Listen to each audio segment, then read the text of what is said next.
ജീവിതത്തിൽ വിജയിക്കാൻ ABCDE ഇത് മനസ്സിലാക്കിയാൽ നമ്മുടെ ജീവിതത്തിന് വിജയിക്കാൻ പറ്റും. നിങ്ങളെ ഭാവി നന്നായി കിട്ടാൻ,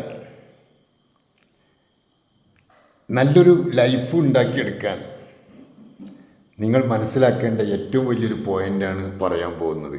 ABCD ഈയും കൂടി കൂട്ടിക്കോ, കുറയണ്ട. എന്താണ് ആറ്റിറ്റ്യൂഡ്. നിങ്ങളുടെ ഉയരം തീരുമാനിക്കേണ്ടത് നിങ്ങളാണ്. നിങ്ങളുടെ അവസ്ഥ എന്താണെന്ന് ആദ്യം തീരുമാനിച്ചിട്ട് നല്ലൊരു ആറ്റിറ്റ്യൂഡ് ജീവിതത്തിൽ പകർത്തിക്കൊണ്ടുവരാൻ ശ്രമിക്കുക. എനിക്കും നിങ്ങൾക്കും ഗുണത്തിന് വേണ്ടിയാണ് ഞാൻ ഈ പറയുന്നത്. നല്ലൊരു ആറ്റിറ്റ്യൂഡ് ഉണ്ടാക്കിയെടുക്കുക. ചുരുക്കി ഞാൻ പറയണം. രണ്ടാമത്തത് B ആണ്. B എന്നാൽ ബിഹേവിയർ. നിങ്ങളുടെ പെരുമാറ്റം. ആ പെരുമാറ്റത്തിൽ ആളുകൾ നിങ്ങളെ ഇഷ്ടപ്പെടുന്നൊരവസ്ഥയിലെത്തണം. അതിനെന്ത് വേണം? നല്ല പെരുമാറ്റം ഉണ്ടാവണം.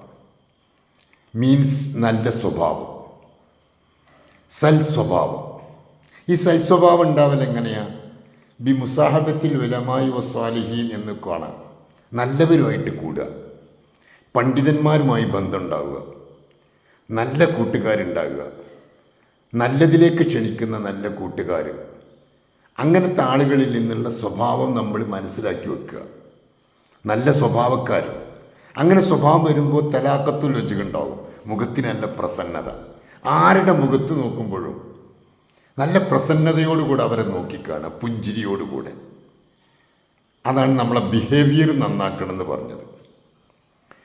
പിന്നെ C ക്യാരക്ടർ.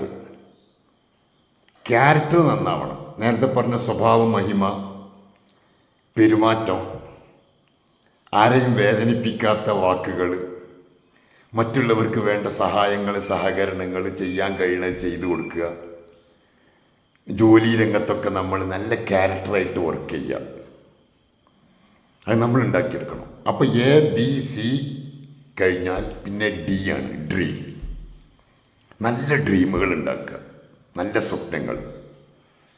നല്ല സ്വപ്നങ്ങൾ, ആ സ്വപ്നങ്ങൾ നടത്തിയെടുക്കാൻ വേണ്ടി ആത്മാർത്ഥമായ ശ്രമങ്ങൾ നടത്തുക. വിചാരിച്ച സ്വപ്നങ്ങൾ നടത്തണം എന്ന് നിർബന്ധമായ വാശി. വലിയ സ്വപ്നമല്ല കാണേണ്ടത്, നമുക്ക് പറ്റിയ സ്വപ്നം. അല്ലാതെ വലിയ സ്വപ്നങ്ങളൊക്കെ കണ്ടിട്ട് നടത്താൻ നമ്മളെ കൊണ്ട് ചിലപ്പം കഴിഞ്ഞോളുന്നില്ല. നമുക്ക് പറ്റിയ നല്ല സ്വപ്നങ്ങൾ. ഉദാഹരണം വീട്, വാഹനം, ഇങ്ങനെ തുടങ്ങി നമുക്ക് കഴിവിൻ്റെ പരമാവധി നല്ല നല്ല സ്വപ്നങ്ങൾ നെയ്തെടുത്തിട്ട് അതിലേക്കുള്ള പ്രയത്നം. അതാണ് D കഴിഞ്ഞാൽ പിന്നെ എഫർട്ട്. നല്ല എഫർട്ട് അതിനു വേണ്ടി എടുക്കുക. നല്ല എഫർട്ട് എടുത്തിട്ട് നല്ല അധ്വാനിച്ചിട്ട് അതിനു വേണ്ടിയുള്ള തീവ്ര ശ്രമം നടത്തുക. അങ്ങനെ നടത്തി വരുമ്പോൾ സ്വാഭാവികമായും നമ്മൾ അത് നടത്താൻ നമ്മളെ കൊണ്ട് കഴിയും. അങ്ങനെ ഡ്രീമുള്ള ഒരുപാട് ആളുകൾ, ആദ്യം ഡ്രീമുമാണല്ലോ, ആ ഡ്രീം നമ്മൾ റെഡിയാക്കി വെക്കണം. അതിനൊക്കെ എന്ത് വേണം? Aയും Bയും Cയും Dയും ഒക്കെ റെഡിയാക്കണം.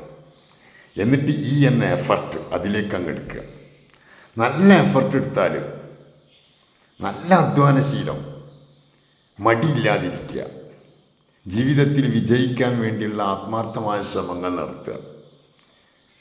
റബ്ബനാ ആതിനാ ഫിദ്ദുനിയ ഹസന എന്ന് പറഞ്ഞല്ലോ വിശുദ്ധ ഖുർആനിൽ. നമ്മൾ ദുആ ചെയ്യുമ്പോൾ എല്ലാവരും ഉൾപ്പെടുത്താനല്ലേ. എന്താണ് അതിൻ്റെ അർത്ഥം? ഞങ്ങളുടെ രക്ഷിതാവേ, ദുന്യാവിൽ നീ ഹസനത്ത് കൊണ്ടാണ്. ദുന്യാവിൽ ഹസനത്ത് ഉണ്ടെങ്കിൽ ആഖിറത്തിൽ ഹസനത്ത് ഉണ്ടാക്കാൻ പറ്റുള്ളൂ. വിശന്ന് പൊരിഞ്ഞ ഒരുത്തൻ എങ്ങനെ നിസ്കരിക്കാൻ പറ്റുക? നീ 10 ദിക്ർ ചൊല്ലിക്കോ എന്ന് പറഞ്ഞാൽ വിശന്നിട്ട് പൊരിയാണ് ഇവിടെ കിടന്നിട്ട്. അവനക്ക് ദിക്ർ എല്ലാനും നിസ്കരിക്കാനും കഴിയുമോ? അപ്പോൾ വിശപ്പ് മാറ്റാനുള്ള മാർഗം സ്വീകരിച്ചിട്ട് വേണം നമ്മൾക്ക് ഇബാദത്തിലേക്ക് എത്താൻ. അപ്പോൾ നമ്മളെ പ്രശ്നത്തിന് പരിഹാരം കാണണം. എന്നിട്ടുള്ള ഇബാദത്താവുമ്പോൾ അത് എഫക്റ്റീവാണ്. ഞാൻ മുമ്പ് പറഞ്ഞോടെ യുവത്വത്തിന് അതിന് വലിയ പ്രസരിപ്പാണത്. കഷ്ടപ്പാടുകളും വിഷമങ്ങളിൽ നിന്നുകൊണ്ടുള്ള ഇബാദത്തും മറ്റൊക്കെ പ്രതിസന്ധികളാണ്. നമ്മുടെ ചിന്തകളൊക്കെ അങ്ങോട്ട് പോകും. അപ്പോൾ ദുന്യാവിലെ ഹസനത്ത് വരണേ, ആദ്യം ചോദിക്കുന്നത് ദുന്യാവിലെ ഹസനത്താണ്, പിന്നെ ആഖിറത്തിൽ. അപ്പോൾ ദുന്യാവിലെ ഹസനത്ത് ഉണ്ടാകുമ്പോഴാണ് ആഖിറത്തിൽ ഒരുപാട് ഹസനത്ത് ഉണ്ടാക്കാൻ പറ്റുക.